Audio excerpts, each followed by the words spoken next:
Hello guys, ito nagluluto po ako ng salmon. Sinigang sa miso. Yan.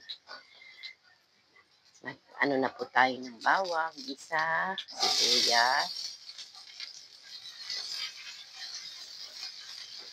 sibuyas, tapos luya. Luya, sibuyas, bawang. Gisa na po tayo ha. Tapos, dalawang kamatis lang po yan. Ilagay ko.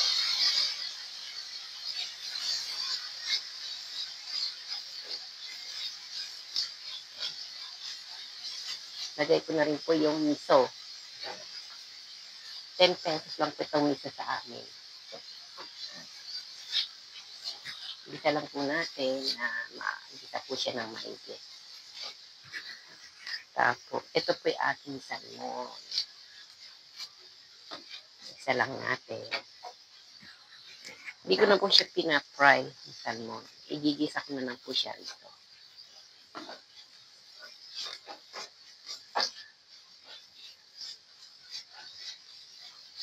Sa low medium heat lang po ha. Para po magandang pagkaluto niya.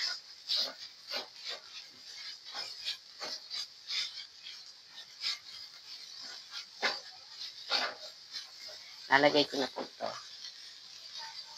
Para mamaya sasabawan ito na. Ano salmon, mahal.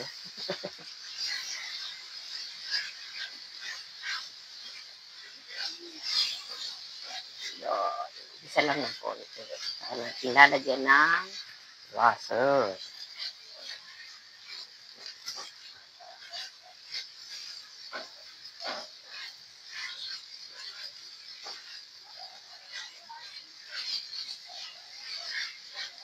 Isa lang ng konti. Kailangan talaga mayroon po tayong luya para mawala ito yung kanyang lasa.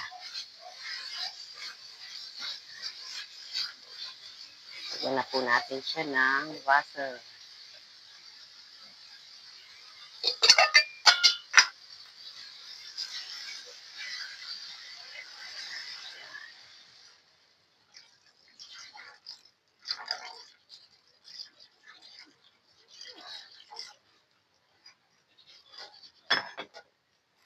Water. Tapos, boboil na po natin yan. Hanggang sa timplahan na po. Asan na yung ating Nor sinigang.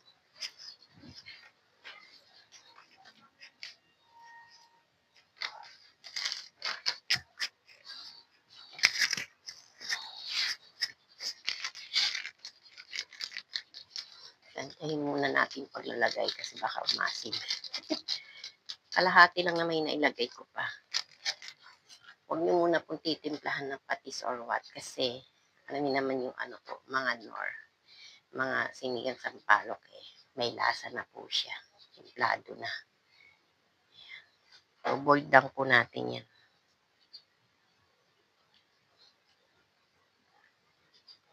Saka natin siya titimplahan, di ba po?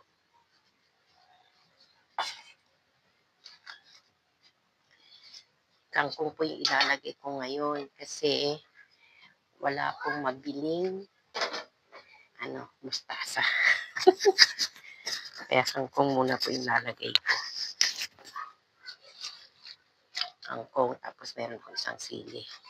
Pag boiled po niya, pag timplado na, saan po natin lalagay yung kangkong.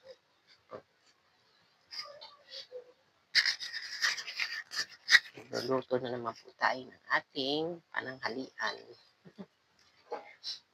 Siyempre, habang nagluluto, may nagagawa po, di ba?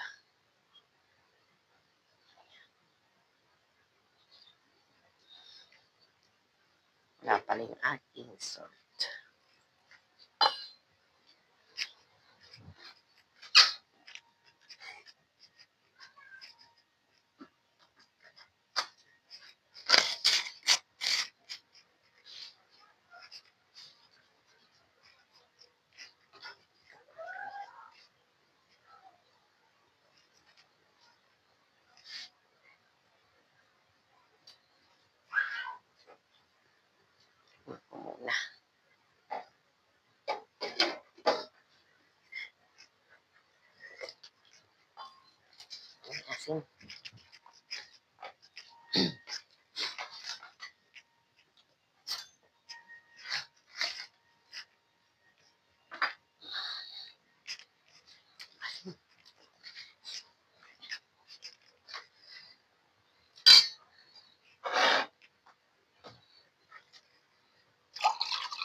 Yun, nagbo-boiled na po siya. Timplahan na natin. Yan, nagbo-boiled na.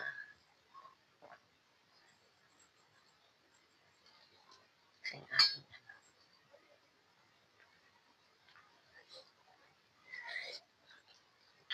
wow, ang sarap. Masarap po sa ganito.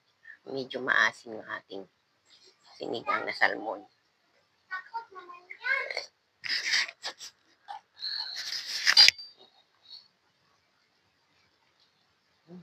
Sarap na.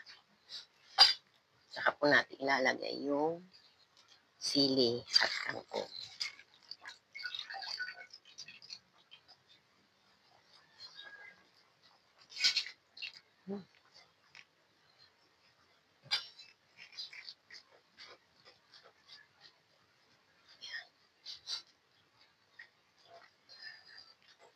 Isang boiled lang po ito, okay na po yan. Kasi hindi naman po maganda kapag ang kulay ay nasosobrahan na luto.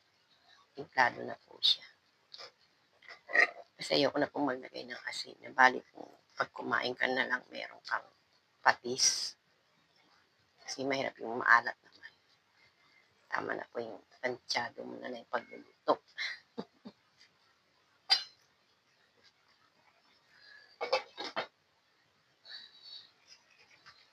Tapos po yan eh, okay na siya.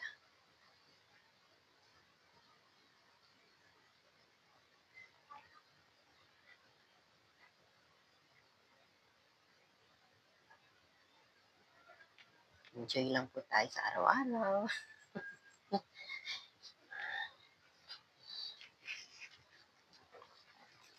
Ayan, nag-boiled na. Okay na to.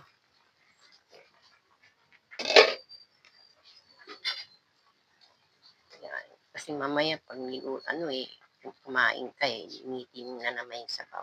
Okay na po ito.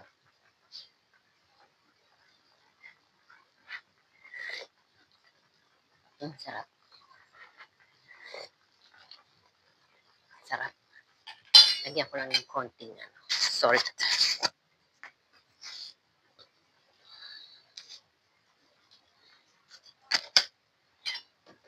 Yan.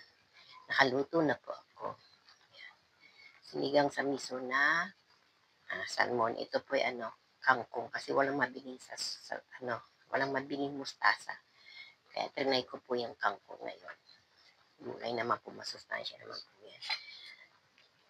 Please subscribe naman po ako. Thank you.